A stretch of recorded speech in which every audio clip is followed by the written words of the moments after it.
Sebelum memulai materi ini, mari kita pahami apa itu nasionalisme.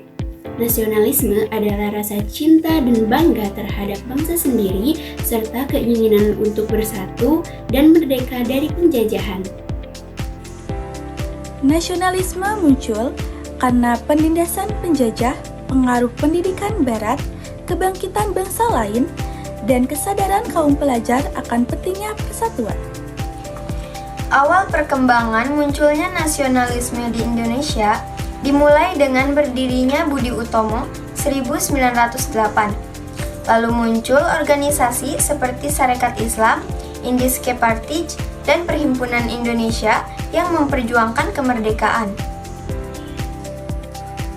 Puncak pergerakan terjadi pada saat Sumpah Pemuda 1928 yang menegaskan satu tanah air, satu bangsa, dan satu bahasa, yaitu bahasa Indonesia.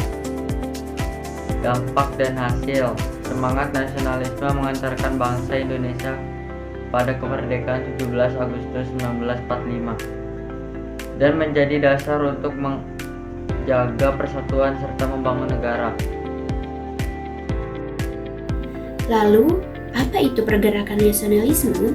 Pergerakan nasionalisme adalah usaha rakyat Indonesia untuk mencapai kemerdekaan dengan berbagai cara yang terorganisir, baik di bidang politik, sosial, maupun budaya. Pada awalnya, pergerakan bersifat sosial dan pendidikan. Contohnya, Budi Utomo tahun 1908 yang fokus pada pendidikan dan kemajuan bangsa tanpa perlawanan politik langsung.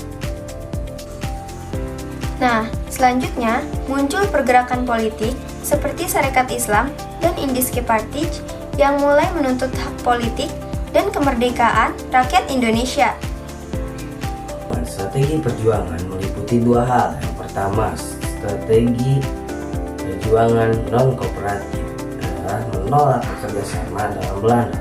Yang kedua, strategi perjuangan kooperatif bekerja sama dengan Belanda untuk memajukan dari dalam.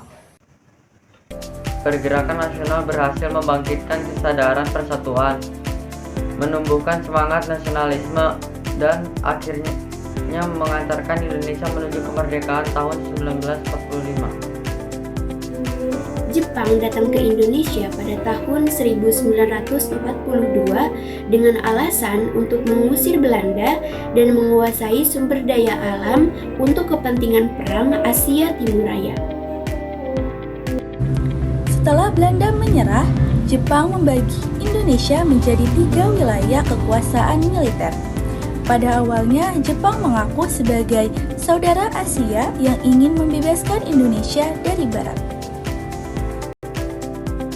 Jepang melakukan propaganda seperti Jepang Pelindung Asia dan membentuk organisasi seperti Putra, Heiho, dan Romusha. Namun, rakyat justru banyak menderita karena kerja paksa dan kekurangan pangan. Pergerakan menuju kemerdekaan. Menjelang kekalahannya, Jepang membangun BPUPKI 1945 untuk membahas dasar dari negara. Lalu PPKI untuk mempersiapkan kemerdekaan Indonesia. Dan yang terakhir adalah akhir penduduk Jepang.